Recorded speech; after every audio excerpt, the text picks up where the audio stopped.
Secularism is not the same thing as atheism or humanism. You don't have to have a non-religious view of life and meaning and values in order to be a secularist. Secularism is a political principle. Religious people can hold to it, non-religious people can hold to it. It's a way of having freedom in a diverse society.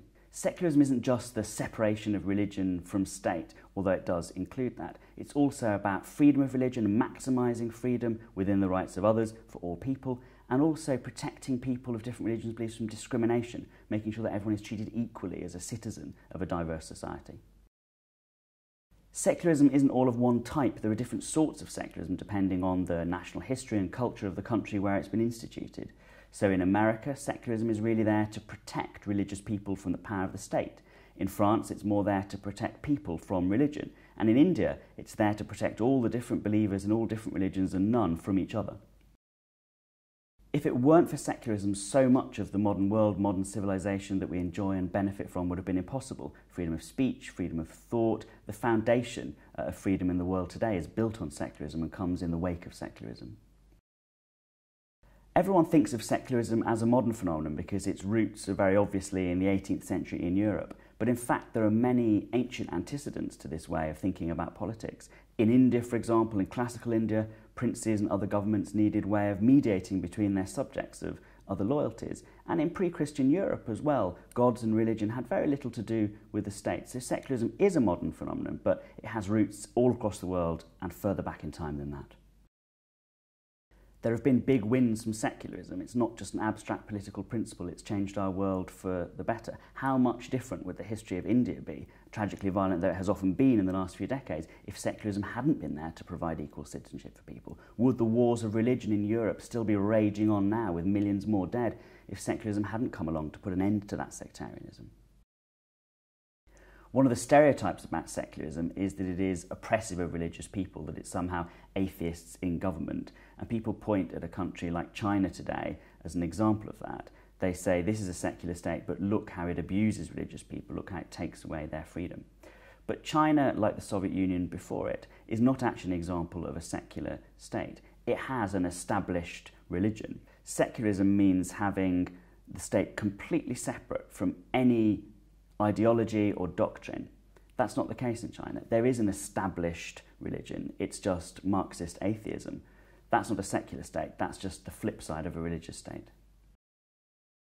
How is secularism faring in the world today? Well, it's a mixed picture. In some countries, a few, like Fiji or Nepal, the constitution has become more secular. The state has secularised. In many other countries, the movement has been away from secularism, countries like Turkey or India.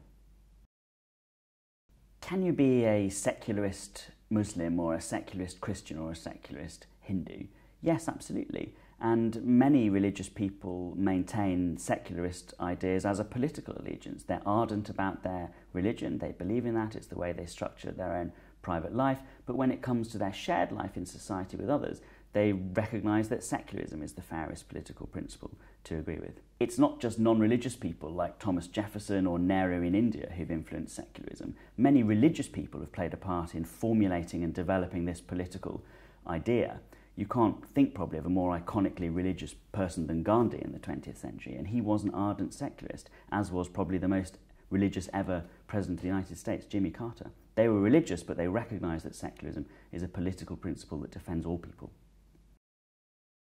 What is secularism really? Well, there are a lot of academic debates about this. Obviously, on the one hand, it's something real, something written into countries' constitutions, formed in that way.